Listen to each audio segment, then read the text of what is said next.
Thank you, Susan. And in a minute, I sent a statute this morning to Joe that I'll ask you to pull up in a few minutes, not just yet.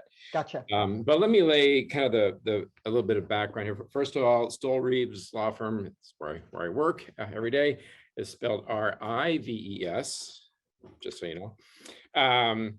And I have, I come to this place of being an energy facility siting lawyer in both the state of Washington and the state of Oregon. I'm very, very active. Really, all I do is energy facility siting. And at the moment, that means entirely wind and solar facilities, utility scale wind and solar facilities.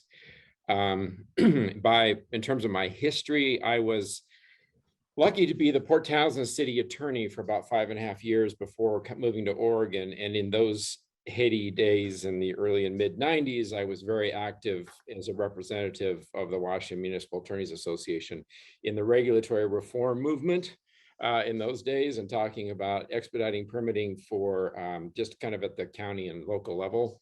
So a lot of this resonates with me. I haven't given a ton of thought to expediting transmission lines, but it is just really, really fascinating to me to kind of hear this and kind of, get the vibe of this crosswalk to where I used to be as a government lawyer. I'm going to walk through, I'm going to eventually get to Cascade Crossing, but I'm going to walk through some other projects first, because at least the way my brain works is everything's foundational. And I can understand, something if I understand the background and the foundation of it. So I'm going to walk through some other projects that kind of leads us up to Cascade Crossing. So bear with me. This is actually, like, from the get-go, in fact, about Cascade Crossing, even though it might not seem that way from the beginning.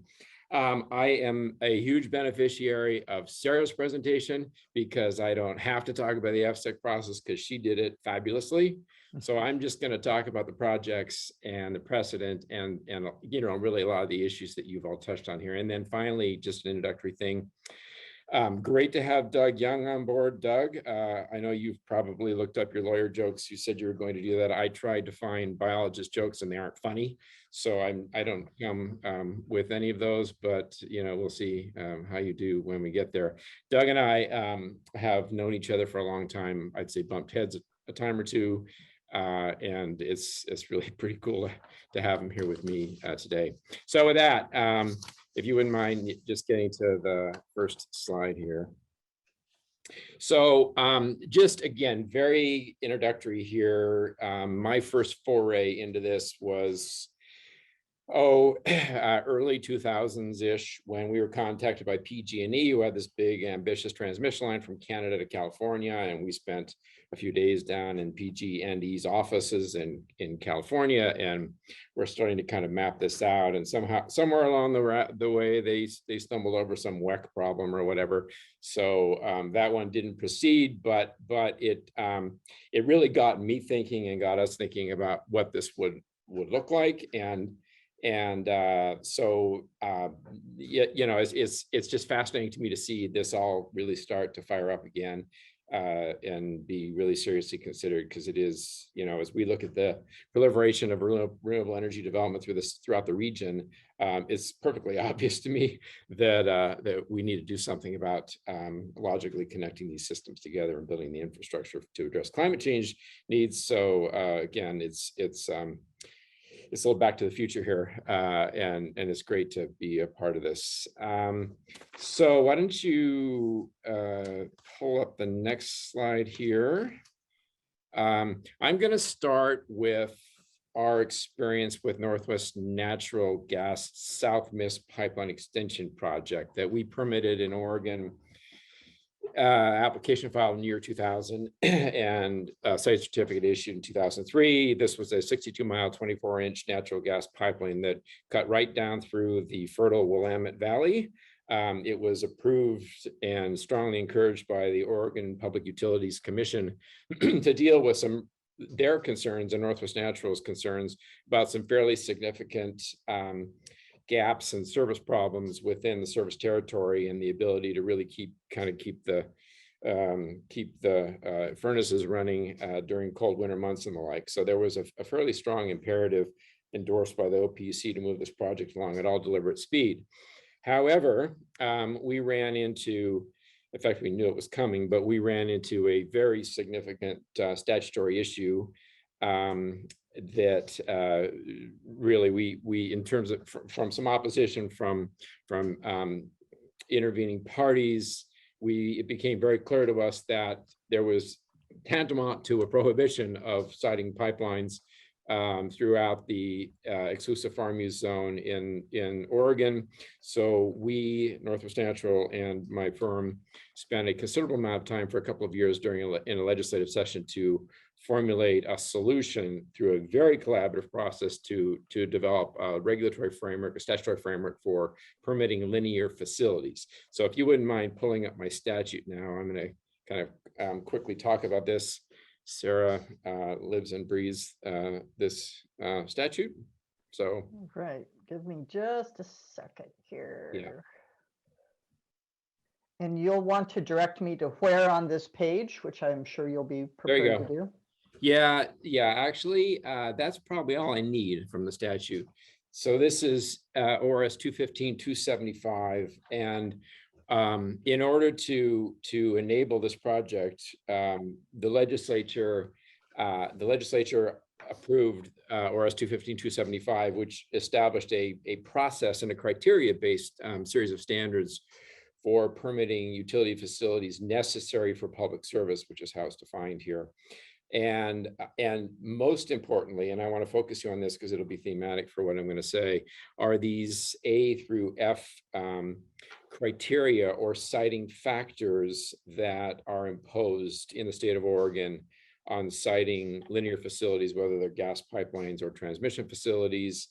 And really from these standards, what Northwest Natural looked at and dealt with here in filing the application for the South Miss Pipeline Extension project was how do we build a case around these 6 factors in a way that meaningfully engages constituents and agencies and answers technical and regulatory questions to enable a project of this complexity, especially down through the Willamette Valley. So if you can go back to the slides now.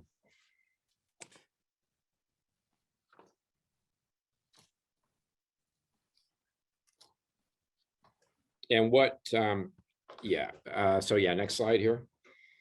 So this project, Southwest Pipeline Extension, just to be clear, was a utility project.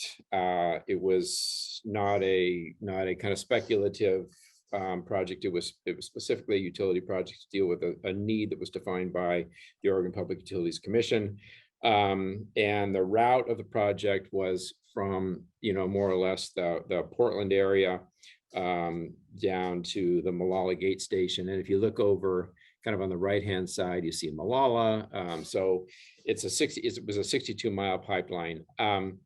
What Northwest Natural needed to accomplish here was how to identify and evaluate the constraints from north to south along this pipeline with a tremendously varied environmental setting with homes and rivers and highways and interstates to cross, and how to kind of logically do that.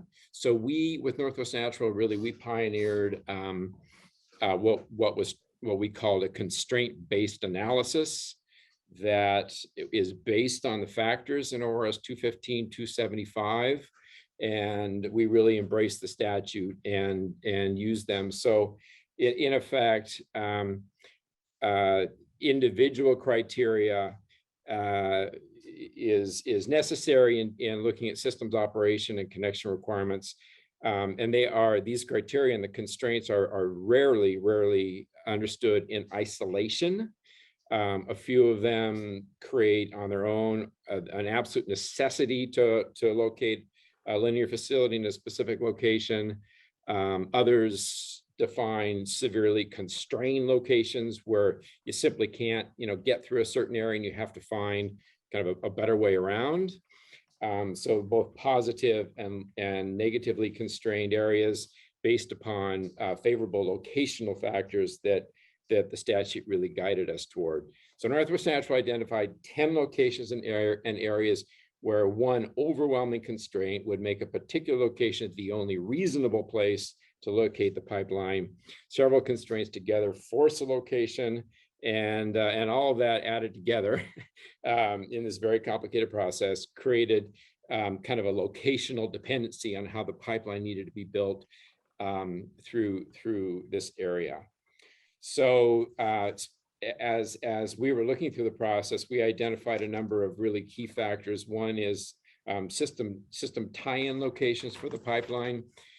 Second, construction-related constraints, geotechnical issues, river, creek, and highway crossings, and isolation valves that for by law have to be placed not more than 4 miles apart. And we had 11 isolation valves that had to be placed in logical locations, and then dealing with existing easements and rights of way throughout the whole corridor. So again, an extremely complex process based upon a range of different factors to enable a continuous project where you could kind of link all the pieces together and get from point A to point B and have a project. And it is not an easy thing to do. So, but again, Northwest Natural based that process on very, very clearly defined constraint points and factors that guided the ability of the project to connect all the pieces together and ultimately have a facility that worked. So I'm going to focus on just one of the 11 constraints, just because this I think is a pretty interesting example, and that's the Willamette River crossing. So we had to route this pipeline underneath the Willamette River.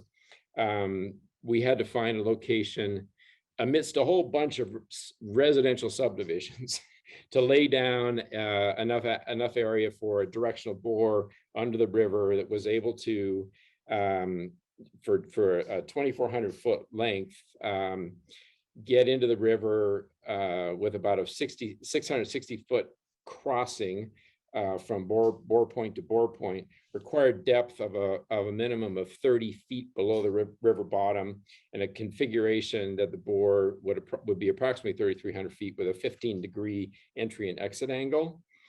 The boring operation required a pipe laydown area that was positioned perpendicular to the river on the side of with a crossing side that allowed the pipe pole to be pulled from a distance. So this required a considerable amount of land that was relatively flat to get it, underneath the river without disturbing, the river itself. It was the one place that we defined, the Northwest Natural defined, really the one place that we found that had the necessary characteristics to enable that horizontal directional drill in order to build this project. So I highlight that to kind of talk about the complexity of linear facility siting here that's very much in the state of Oregon, driven by some pretty clear statutory factors. So take me to the next slide, Susan. We were involved in quite a few projects during these years, and one project that I think really punctuates some of the themes, the expediting themes that we've been talking about, is the Ruby Pipeline project that was sponsored by El Paso Gas and Electric. And this project had a relatively small area of contact with the state of Oregon and Southwest Oregon. Doug Young was actually involved in this one. This project was permitted through FERC at relative light speed. But this project wasn't permitted by skipping a bunch of steps or not, complying with any particular factors or requirements. This project proceeded at light speed because it had been in a very deliberative planning process with agencies for years before the application was filed.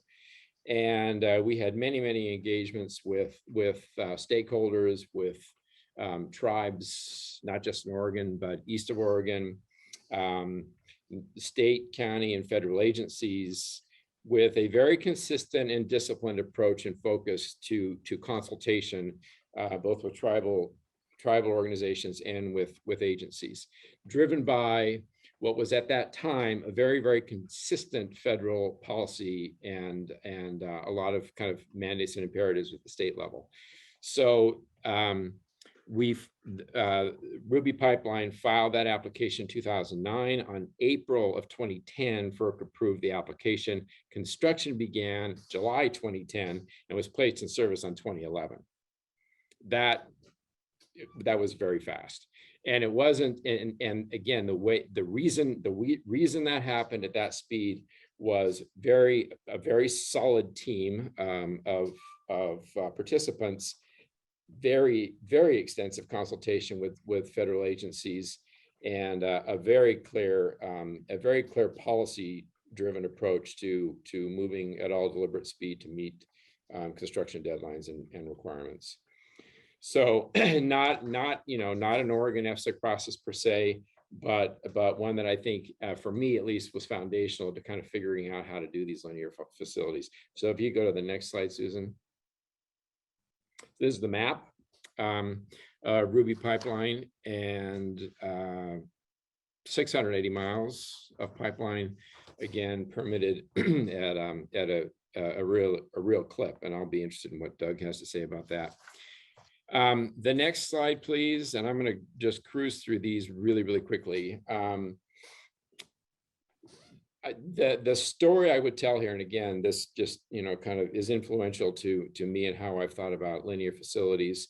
We were working with the Clean Line team on this east to west big idea transmission corridor to bring Midwest renewable energy to the east and to the west, with an interconnecting linkage of transmission lines, sponsored by Clean Line Energy, brainchild of Michael Skelly. Some of you may know Michael or know of Michael's reputation, but that project was conceived at a time when we had an administration that really understood the imperatives of climate change and wanted to empower the construction of renewable energy as rapidly as possible by ensuring that the transmission infrastructure was there to move power into urban areas from the wind energy rich areas in the central part of the country.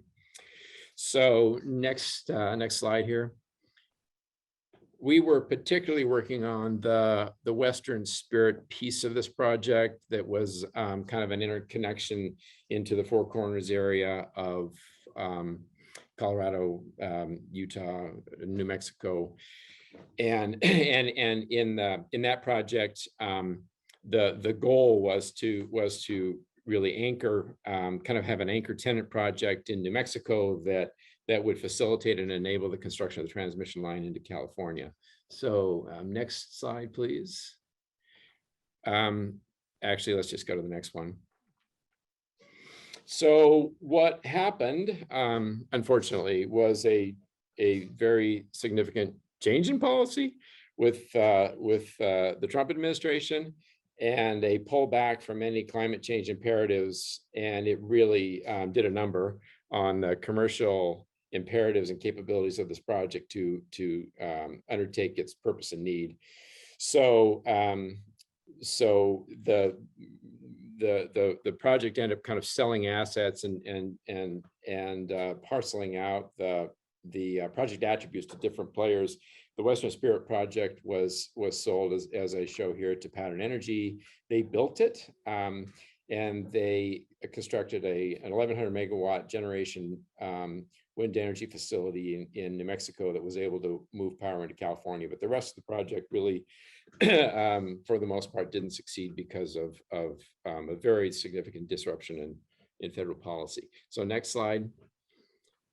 And this is the odd configuration of this project. The routing was intended to avoid a number of different constraints and problems.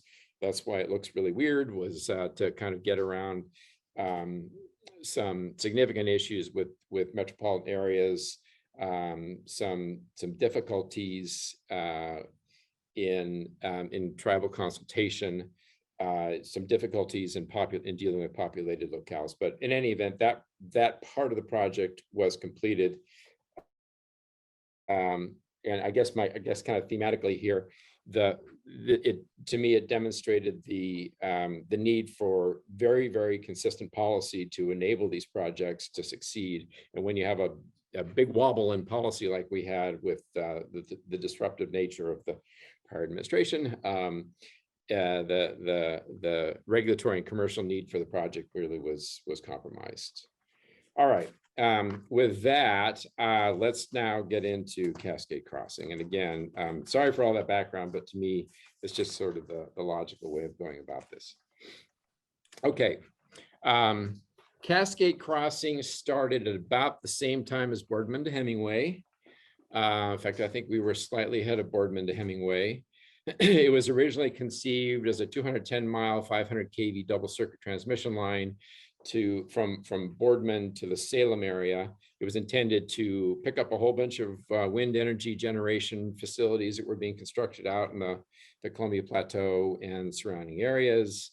The project required the construction of a number of new substations, and ultimately the project was terminated after we filed notice of application, preliminary application in 2013. So we worked on it pretty hard for several years until PG ultimately withdrew the application after submittal of an amended application. So Bonneville and PGE ended up entering into a memorandum of understanding to seek a mutual transmission capacity solution that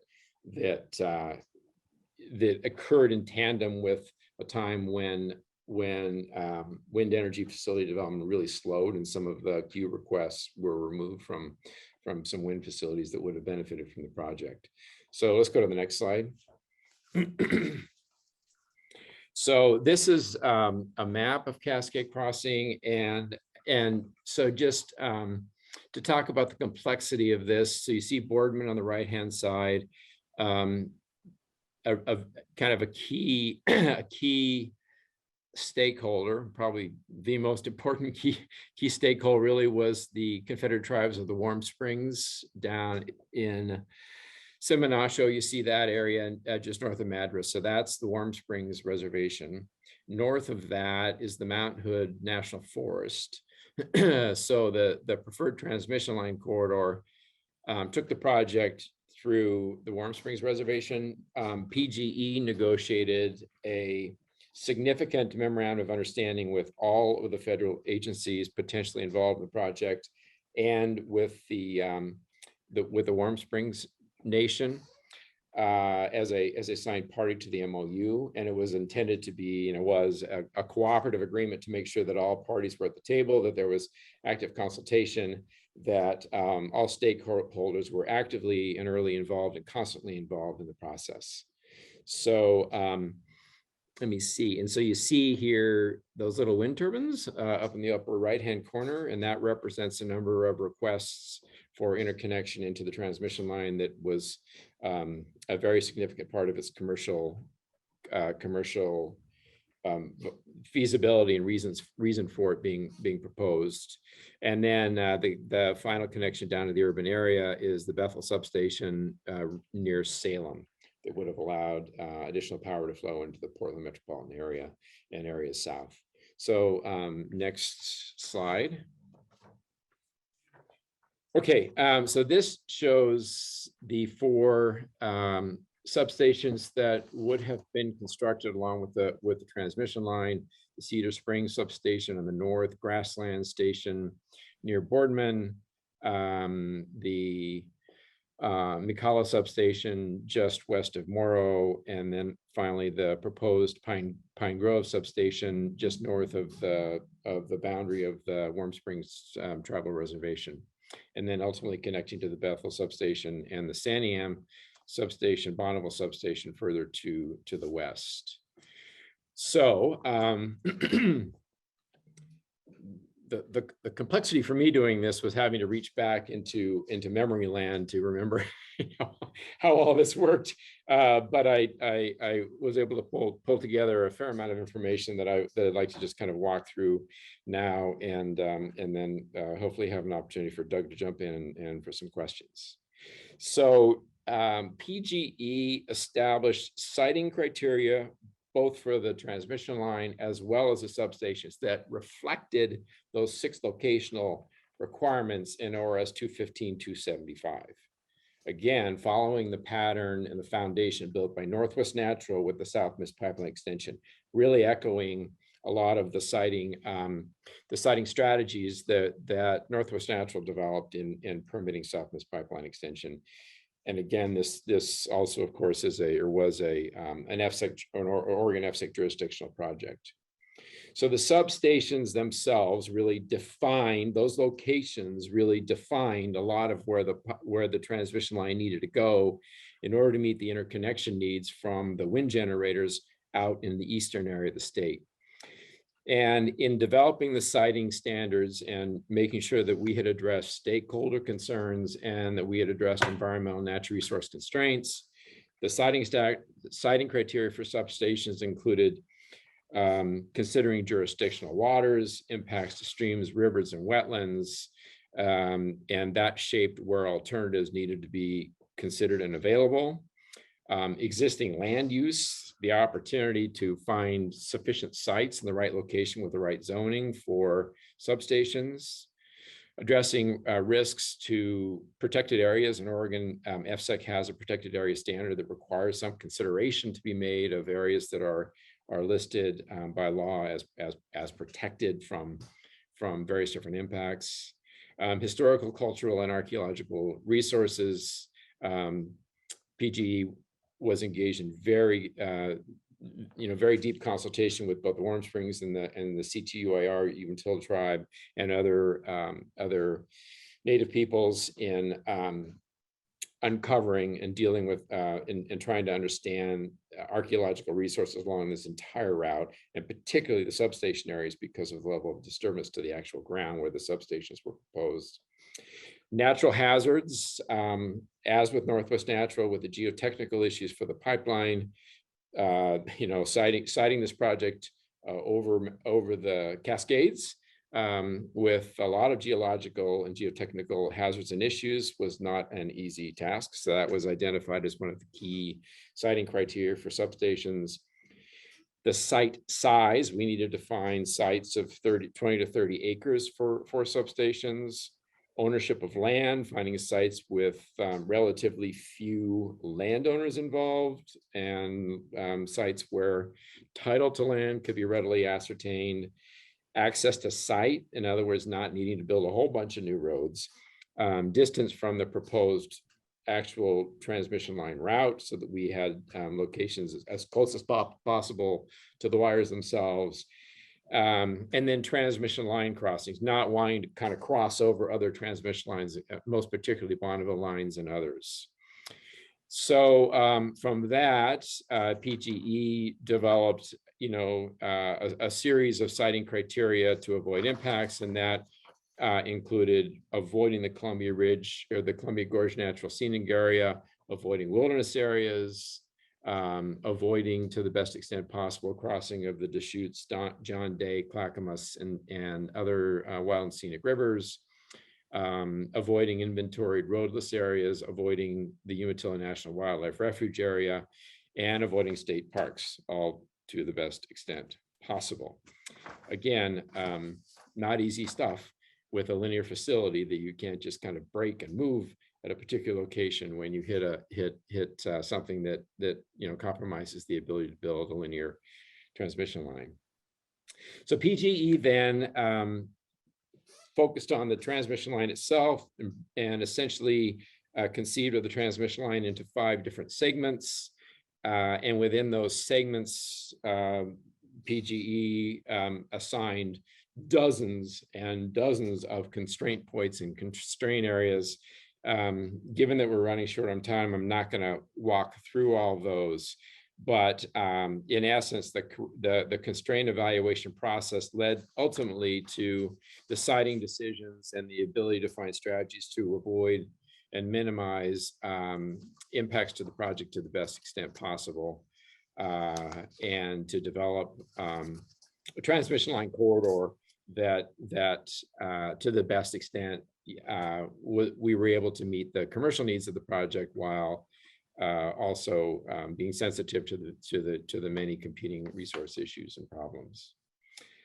Okay, I'm going to let me just kind of quickly sum up here, and so that we can get Doug. Tim, we've got about maybe 5 more minutes. I would really Okay. like to give people a chance to ask some questions. So, and I know you need Doug to jump in here too. Yeah. All right. Yeah. Well, just very, very quickly here.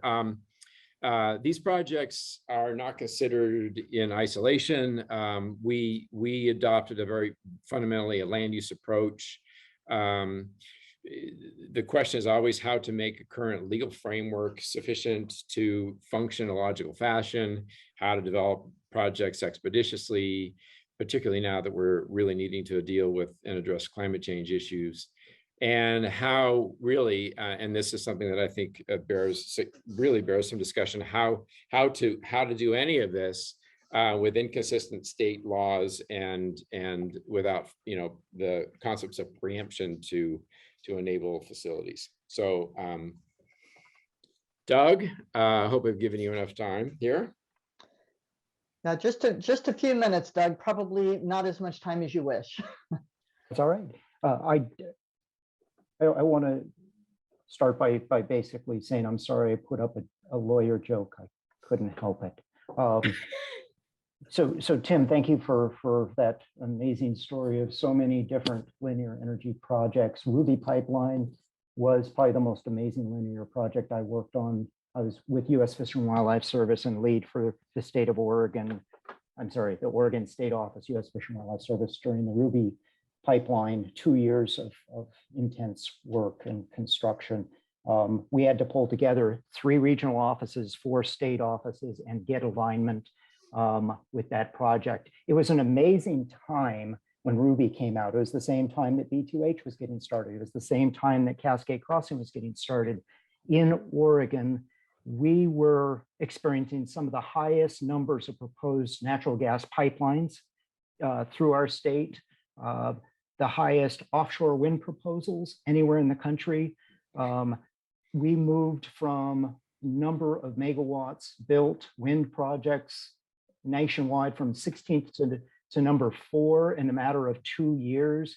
And we had a couple of the new transmission lines proposed in that point, B2H and Cascade Crossing. We had a need to get organized internally as an agency, and so from the field offices to the state office, to the regional office, to the Washington office, it was a unique opportunity in time. In my 30-year plus federal career now, I've never seen a time like it, where there were so many convergent pressures on us that we just got organized, and we were functional. We had experienced teams, and we had figured out some tools to help the process work forward. And so I've got some perspectives from my Forest Service job now about Cascade Crossing, but a couple of perspectives that I would also observe. Cascade Crossing brought together a lot of agencies initially, but I gotta say that the folks being assigned by the entities that were gathered together may not have been the right group. And after a year or 2 of really struggling, in my mind, fair or unfair, Portland General Electric brought in somebody who was their lead negotiator for settlement agreements on hydropower project work, knew how to do facilitated pressure group processes, brought in mediator where needed, and brought the right people to the table with the common structure that, as Tim was walking through there, I'll give lawyers some kudos here too, really resulted in a process that seemingly started to work after a couple of years. So it helps when you're deploying these multi-agency, multi-entity teams to have a real a utility, a proposal that is risk-taking, is willing to fund. In our case, Fish and Wildlife Service was able to receive applicant-funded consultants. So we had a firewall so we could manage those teams, but we didn't have to fund them. And we learned to deploy those experts to try to keep in step with the push of the process. That was super useful. I think, and some of this is similar themes to Boardman to Hemingway. Having senior leads that are experienced, that can be assigned as part of their annual work plan and then held accountable for sitting at the table for long periods of time. That's what these linear projects need. You can't have a 300-mile long transmission line without multiple areas where somebody's resource is getting gored, and you gotta have these specialists that are willing to negotiate. Tim kind of reflected on that siting process really early on. We set up a siting process and all agreed upon that siting process. But one of the reasons why that worked is we had this outlet that we agreed to, and the company took the risk around a compensatory mitigation package. So if in the end there were these trade-offs where a resource was going to lose, there was a known compensatory mitigation package available for it. And I think that reassurance moved process forward more successfully in that situation. I know Fish and Wildlife Service worked hard at establishing kind of some programmatic approaches. For instance, the project went through Willamette National Forest in its final iteration, and it went through multiple northern spotted owl circle areas. And we came up with a programmatic approach for quantifying those effects and offsetting them through a compensatory mitigation standpoint, because you couldn't, if you didn't go through the owl center, you were in a proposed wilderness area, or you're crossing a wild and scenic river. So we, even down to some of these very critical for Fish and Wildlife Service and the Land Management Agency resources, we found ways to have an outlet valve to eventually make it work. We were able to, once again, do those briefings regularly up and down our command chain. And that was really important to know that our agency, our administration had our back on these decisions and these agreement points.